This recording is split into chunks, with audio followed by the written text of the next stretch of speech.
आज हम customer segmentation का अभ्यास करने वाले हैं। सबसे पहले तो तुम्हें यह समझने की जरूरत है कि कस्टमर सेगमेंटेशन का मतलब क्या होता है। कस्टमर सेगमेंटेशन एक ऐसा प्रोसेस है जो सारे के सारे कस्टमर्स को depending on their common characteristics अलग अलग ग्रुप्स में डिवाइड करता है। For example, there is a place called as Nerul, और नेरुल के अंदर एक शॉप है जिसका नाम है डीमार्ट। अब डीमार्ट के अंदर बहुत सारे लोग आते हैं जो भी प्रोडक्ट्स उन्हें पसंद है उन प्रोडक्ट्स को खरीदते हैं और घर जाते हैं।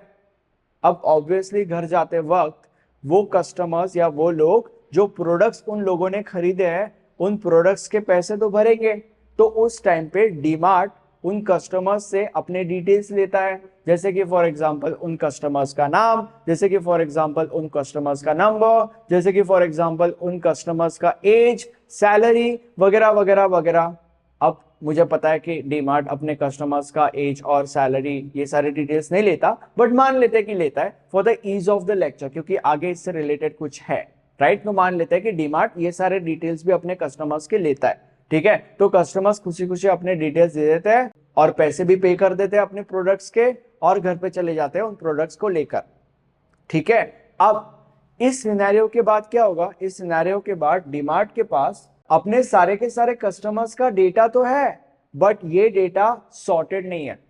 अगर कल उठ के एक गेम लॉन्च होता है जिसका नाम है GTA 6, तो डीमार्ट थोड़ी ना सब लोगों को बताते बैठेगा कि हमारे पास GTA 6 गेम लॉन्च हुआ है, आओ खरीदने आओ खरीदने।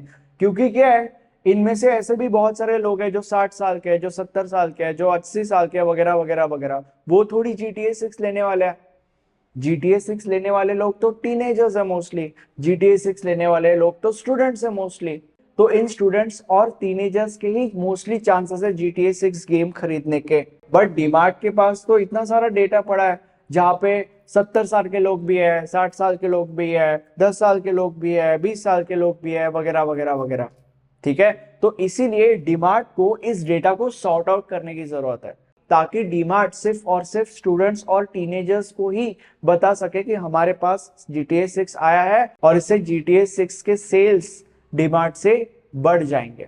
तो अभी डीमार्ट ऐसा क्या करेगा जिससे वो इस डेटा को सॉर्ट कर सकता है according to whatever they want. तो यहाँ पे हमारे पिक्चर में आता है customer segmentation. Customer segmentation again क्या करता है, कस्टमर सेगमेंटेशन सारे के सारे कस्टमर्स को based on their common characteristics अलग अलग ग्रुप्स में डिवाइड करता है। अब ये जो अलग अलग ग्रुप्स है, इन अलग अलग ग्रुप्स को कहा जाता है segments. This is customer segmentation.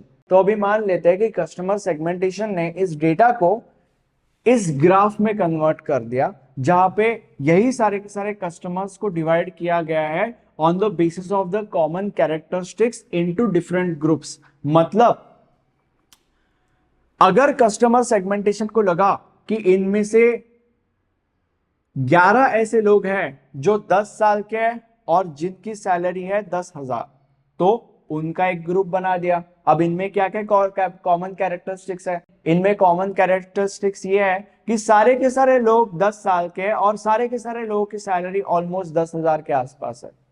Pocket money कह सकते हैं। 10 साल के लोग कहां पे कमाते हैं, पॉकेट मनी, ओके। तो बेसिकली कस्टमर सेगमेंटेशन ने इनका एक ग्रुप बना दिया based on the common characteristics they have. मान लेते हैं कि कस्टमर सेगमेंटेशन को लगा कि इनमें से 15 ऐसे लोग हैं जिनकी एज 20 साल है और जो 30,000 के आसपास पैसे कमाते हैं, तो कस्टमर सेगमेंटेशन इनका एक कॉमन ग्रुप बना देगा। अब इनकी क्या क्या कॉमन कैरेक्टरिस्टिक्स है, इनकी कॉमन कैरेक्टरिस्टिक्स ये है कि सबके सब लोगों की एज ऑलमोस्ट 20 साल के आसपास है और सबके सब लोगों का इनकम ऑलमोस्ट 30,000 है या 30,000 के आसपास है अप्रोक्सीमेटली। तो इनका एक ग्रुप बन गया, ये उनके कॉमन कैरेक्टरिस्टिक्स है एंड वगैरह वगैरह वगैरह, ओके। तो बेसिकली कस्टमर सेगमेंटेशन ने क्या किया, जो भी डेटा उसके पास अवेलेबल है based on the common characteristics उसने इस डेटा को अलग अलग ग्रुप्स में डिवाइड कर दिया। अब तुम बोलोगे कि ठीक है ये सब नौटंकी हमें समझ में आ गई, बट ये क्या है, ये 3 पॉइंट्स क्या है, इनको हम कहते हैं आउटलायर्स। आउटलायर्स मतलब बेसिकली ऐसे कस्टमर्स जो इनमें से किसी भी ग्रुप्स को बिलोंग नहीं करते। मतलब फॉर एग्जांपल अगर तुमने इस कस्टमर को कंसिडर किया तो ये जो कस्टमर है ये 95 इयर्स ओल्ड है और इसकी सैलरी बस 20,000 है। बूढ़ा और गरीब, डेडलीस्ट कॉम्बिनेशन, ठीक है।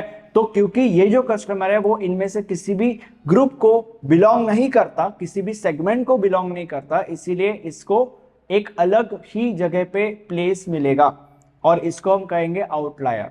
ये भी आउटलायर है, ये भी आउटलायर है। ये जो 3-4 कस्टमर्स है ये इनमें से किसी भी ग्रुप को बिलोंग नहीं करते। These are called as outliers. अब जो भी चीजें अभी तक मैंने तुम लोग को कही, उन चीजों के ऊपर तुम्हें 2 चीजें समझने की जरूरत है।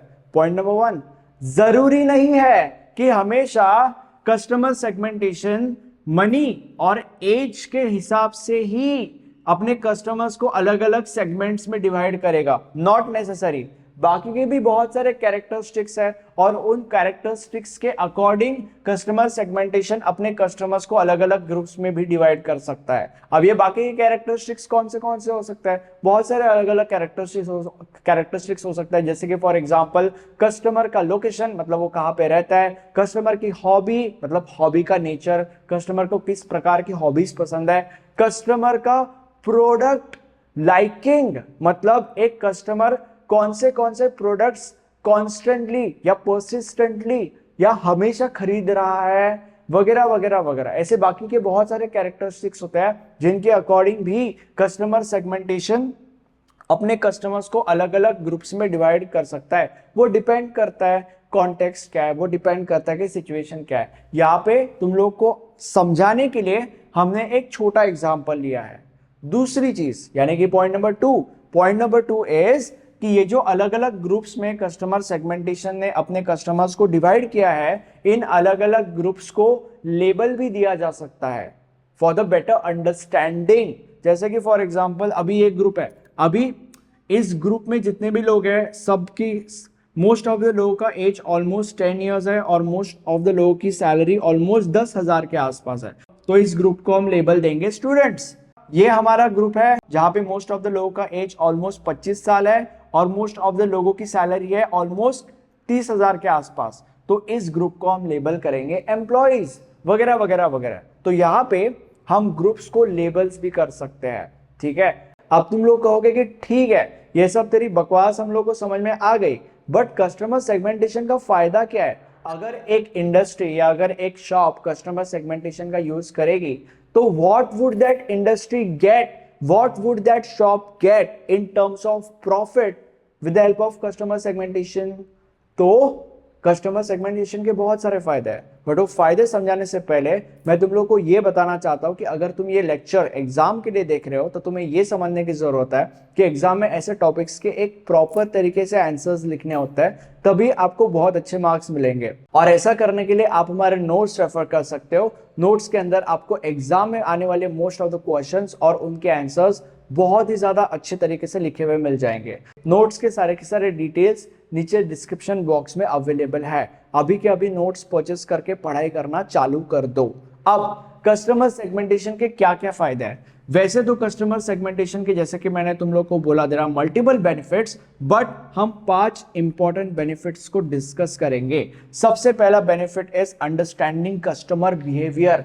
मान लेते हैं कि मैंने तुम लोग को बोला था कि बस 2 कैरेक्टरिस्टिक्स नहीं होते, बाकी भी कैरेक्टरिस्टिक्स हो सकता है। तो अभी मान लेते हैं कि डीमार्ट को यह पता चल रहा है कि 15 साल के आसपास के जितने भी लोग हैं वो फरेरो रोशर्स, ये जो चॉकलेट है वही चॉकलेट खरीदते हैं हमेशा, या मोस्टली 15 साल के लोग prefer to buy this chocolate over other chocolates, ठीक है। तो अभी डीमार्ट को ये पता चल गया कि उनके कस्टमर का क्या बिहेवियर है, स्पेसिफिक इस ग्रुप के कस्टमर का क्या बिहेवियर है, विच इज ये जो ग्रुप है 15 साल के बच्चों के आसपास का, people from this group are interested to buy Ferrero Rochers के चॉकलेट, बिकॉज वो हमेशा से ऐसा ही करते आ रहे हैं। तो अभी अगले बार डीमार्ट के अंदर फरेरो रोशर्स के ऊपर अगर कोई चॉकलेट आया और उसके ऊपर मान लेते कोई डिस्काउंट है या एकदम नया कोई प्रोडक्ट आया, new version of Ferrero Rochers chocolate, तो अभी डीमार्ट इस ग्रुप को टारगेट करेगा ना, क्योंकि उनको इनका बिहेवियर पता है। उनको पता है कि बाकी के लोग are not interested in Ferrero Rochers, only 15 age के लोग ही are interested into this chocolate. तो डीमार्ट इन्हीं लोगों को मैसेज करके बोलेगा कि एक नया वर्जन ऑफ फरेरो रोशर्स आया है और हम डिस्काउंट भी दे रहे हैं, तो जल्दी से आ जाओ और चॉकलेट लेके चले जाओ और खाओ और मोटे हो जाओ, राइट। तो इससे डीमार्ट का सेल बढ़ेगा। ये फायदा नंबर 1, बिकॉज डीमार्ट को अपने कस्टमर का बिहेवियर समझ गया है। तो basically understanding customer behaviour. Second, improve future profits. अब ये जो इम्प्रूव फ्यूचर प्रॉफिट्स का पॉइंट है, इस पॉइंट को और अगले पॉइंट को which is optimise the use of marketing budget, इन दो पॉइंट्स को मैं एक ही एग्जांपल में कवर करने वाला हूं। मान लेते हैं कि डीमार्ट के अंदर GTA 6 गेम आता है और मान लेते हैं कि डीमार्ट के अंदर वो कस्टमर सेगमेंटेशन का प्रोसेस है ही नहीं, तो डीमार्ट क्या करेगा? डीमार्ट सब लोगों को बताते बैठेगा कि हमारे पास GTA 6 आया है, हमारे पास GTA 6 आया है। तो वो जो अपना मार्केटिंग बजट है वो सब लोगों को बताने में डाल देगा। अब सब लोगों को पता चलेगा कि इनके पास GTA 6 आया है, बट इनमें से आधे लोग तो वो गेम लेने ही नहीं वाले, क्योंकि आधे लोग तो 50 साल के हैं, 60 साल के हैं, 70 साल के हैं, 80 साल के हैं, बूढ़े बड़े लोग हैं जो वैसे भी उस गेम को नहीं खेलते और वो नहीं लेने वाले। तो यहाँ पे आधा मार्केटिंग बजट तो वैसे ही वेस्ट हो गया, बस कुछ ही लोग लेंगे। ठीक है, तो यहाँ पे क्या हुआ? यहाँ पे मार्केटिंग बजट वेस्ट हुआ और बस कुछ ही लोगों ने वो गेम लिया, राइट। बट अगर डीमार्ट के पास कस्टमर सेगमेंटेशन होता था तो कस्टमर सेगमेंटेशन इस डेटा को इन ग्रुप्स में डिवाइड करता था, जिससे क्या होता था? जिससे डीमार्ट को पता चलता था कि ये स्टूडेंट्स हैं, ये स्टूडेंट्स हैं, ये एम्प्लॉयज हैं, यही दो ऐसे ग्रुप्स के लोग हैं जो हमारा गेम लेंगे। और डीमार्ट इन्हीं दो ग्रुप्स ऑफ लोगों के अंदर या इन्हीं दो ग्रुप्स के ऊपर अपना मार्केटिंग बजट स्पेंड करता था और इन दो ग्रुप्स के 80 to 90% लोग उस गेम को खरीदते थे। तो बेसिकली यहाँ पे जो मार्केटिंग बजट है वो आधा वेस्ट नहीं हुआ जैसे कि पहले होता था, यहाँ पे मार्केटिंग बजट यूटिलाइज हुआ। ठीक है, तो बेसिकली यहाँ पे दोनों चीजें हो रही है, क्योंकि वहां पे मार्केटिंग बजट वेस्ट हुआ, ज्यादा लोगों ने गेम खरीदा भी नहीं, तो फ्यूचर प्रॉफिट्स कैसे इंक्रीज हुए? फ्यूचर प्रॉफिट्स वहां पे इंक्रीज हुए नहीं, बट यहाँ पे जिन लोगों को टारगेट किया गया उन लोगों ने गेम खरीदा, तो इससे फ्यूचर प्रॉफिट्स भी इंक्रीज हुए। और क्योंकि मार्केटिंग बजट में भी वहां पे क्या हुआ, 50% लोगों ने लिया भी नहीं, यहाँ पे 80 से 90% लोगों ने लिया, क्योंकि यहाँ पे पता था कि कौन लेने वाला है, तो इससे मार्केटिंग बजट भी ऑप्टिमाइज हुआ। अब fourth point, a competitive as on rival companies. DMart के बाकी के जितने भी राइवल कंपनीज है वो अगर कस्टमर सेगमेंटेशन यूज नहीं करते होंगे तो उनके फ्यूचर प्रॉफिट्स उतने ज्यादा इंक्रीज नहीं होंगे, उनका जो मार्केटिंग बजट है उतना ऑप्टिमाइज नहीं होगा। बट अगर डीमार्ट यूज करता है कस्टमर सेगमेंटेशन तो डीमार्ट के फ्यूचर प्रॉफिट्स इंक्रीज होंगे, डीमार्ट का मार्केटिंग बजट इंप्रूव होगा, ऑप्टिमाइज होगा, जिससे डीमार्ट को एक कॉम्पिटिटिव एज मिलेगा on other rival companies, right. And fifth and the last फायदा जो कस्टमर सेगमेंटेशन करा के देता है एक इंडस्ट्री का या एक शॉप का या whatever, better understanding of what customer wants. ठीक है, मतलब इससे डीमार्ट को या जो भी शॉप या इंडस्ट्री कस्टमर सेगमेंटेशन यूज कर रहा है उसको ये पता चलेगा कि कस्टमर को एग्जैक्टली चाहिए क्या, और फिर उसके अकॉर्डिंग वो उस कस्टमर को वो प्रोडक्ट्स या जो भी उसको चाहिए वो सेल कर सकता है। जिन लोगों को XYZ प्रोडक्ट नहीं चाहिए उनको उस कंपनी या उस शॉप के द्वारा वो XYZ प्रोडक्ट नहीं सेल किया जाएगा, और जिन लोगों को चाहिए वो XYZ प्रोडक्ट उन्हीं लोगों को उस शॉप या इंडस्ट्री के द्वारा XYZ प्रोडक्ट सेल किया जाएगा।